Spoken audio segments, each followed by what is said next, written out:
Hi guys! Ki jan nou ye? So, lontan nou pa ouz fon ti manje guys. Lontan ouz pa fon ti manje pou nou we. Kom nou ka la stasyon lalo. Guys, wap m rache gose sa m telman fem mal? Baka rache plis toujou. So, m rache gose sa. Sa se vyan nan m getan trape guys. Sa se vyan nan. Ka lalo tombe nan li. That's okay. Sa se vyan nan avek krab la mwen trape. Kwa la nou pa mette yo nan chodia pou nou fe lalo a. An nou suiv ansan avek kwa guys. Wait. Ok guys, sa man fe kon ya. An mette an pe lalo an ba. Lalo a getan lave guys. An mette an pe lalo an ba.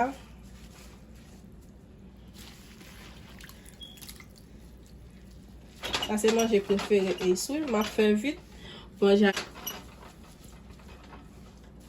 ma kite l bien boui paske manke rache piti guys.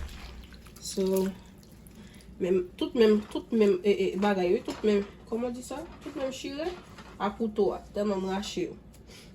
So, kon ya la, on pa mette viande nan. En même temps,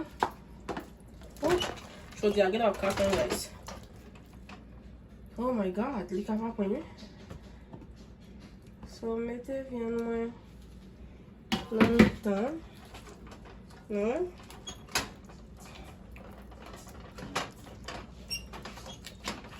Kon ya la mwa mette res la loa on top. Ok guys, kom nou ka wè sa se spinach chop. Ma mele li. Kasi mwen toujou tan mwen yo di ou ka mele la anti spinach. Ma mele anti spinach guys. Okay, that's some frozen spinach. I made it laver. Not too much. I say lalo an pil. Je mette ti kal spinach samba fe sa son problem, okay?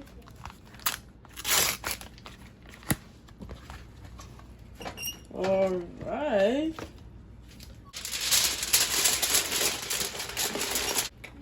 M fin bliye mette l'huile guys. Legim sa pata bom, telman kouri. Ala nou kwa, nou tou fe legim non? Na we, le la lo a fin kuit. Ok guys, la lo a fin boui. Sorry vwa manjan bagay. Sa se la lo a lem fin retire l'boui. But malat mbaka really taste. So I don't know how it tastes. But ki la lo a taste guys. So, yeah guys, sa se la lo a. Ma mette yon ti asid tout piti. E ispa la pou dim si.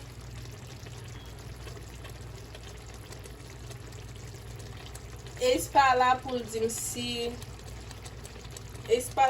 si.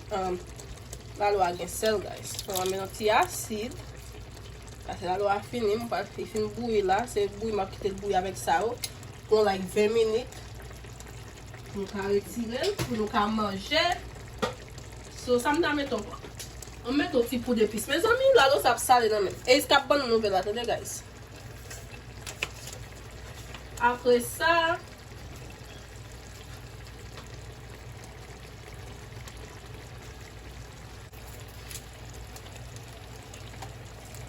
we not perfect. So, lem fini fè manje a manet wa rechwa la lo a ke ou nan chozi a.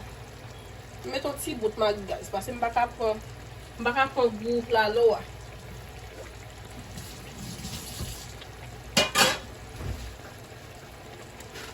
Nou fen guys nan frigidaire. Pase m fini.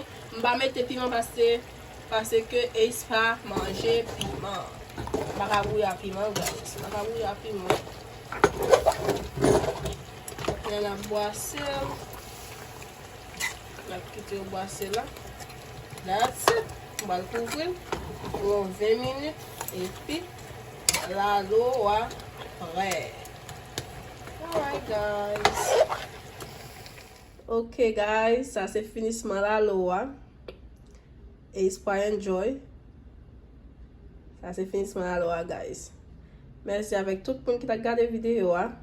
On apprend dans une autre vidéo. Bye.